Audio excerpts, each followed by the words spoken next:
Hi, Thomas Brinsko, publisher and president of Bic Magazine and bicmagazine.com, bringing you the top news of the week.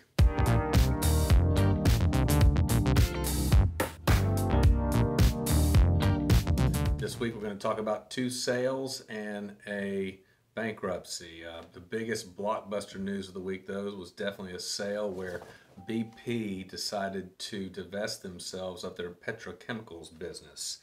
INEOS, for $5 billion, bought basically all of the balance of BP's petrochemicals business. You might remember it was back in 2005 when INEOS bought a large part of BP's petrochemical business. They've come around recently and secured a deal to acquire most of the rest of it. It includes plants in the United States, in the Caribbean, in Europe, and in China. There are two petrochemical plants in Europe that are associated with some refineries that were not included in the sale, but I expect they might get sold down the line.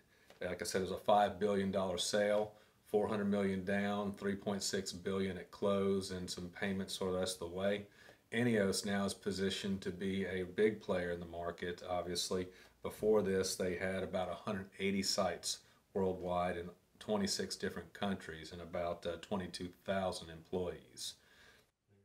This is all part of BP's new strategy. You'll remember they got a new CEO in February, Bernard Looney, who had promised that they would make a shift from oil and gas into renewable fuels, and this puts them certainly ahead of schedule towards that goal. In another divestment, the Philadelphia Energy Solutions plant, it's the refinery up there. It was the oldest refinery in the United States, at least the Northeast United States. You'll remember it caught on fire about a year and a half ago. It's been involved in a bankruptcy. Well, Hilco Redevelopment Partners ended up acquiring that for $225 million. Philadelphia Energy Solutions took a 10% haircut right as the deal was getting closed, about $26 million less than they thought they were going to sell it for.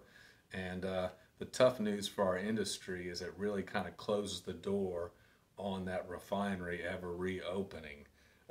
Hilco Redevelopment Partners is really a real estate business, and the president of the company, I want to get this, our plan is to transform the site into a commercial hub to be shared by dozens of world-class companies, says the CEO of Hilco, Robert Perez. And we certainly hope the best for them, but it's a sad piece of news for the refining industry in the United States. In other news, Chesapeake Energy has announced a reorganizational bankruptcy. I'm actually going to couch this in good news. Their stock has been on a decline for years and years. Chesapeake obviously is one of the pioneers in horizontal fracking in the shale industry. Still today, I think they're about the sixth largest shale producer in the United States, but their current CEO took over the business in 2013, and I think they had about 13 billion in debt then. He made some bad investment timing-wise last year in an effort to diversify out of gas into the oil business. But as you know, in the last several months, we've had this supply-demand inequality that put us into negative pricing, and now just an oversupply situation. So the debt was too much for Chesapeake. They will reemerge out of bankruptcy, and I suspect they'll be a stronger company for it. Stay tuned at Bic Magazine and bicmagazine.com for all the industry news. And if you're not following us already on LinkedIn and Twitter, I hope you do so. God bless.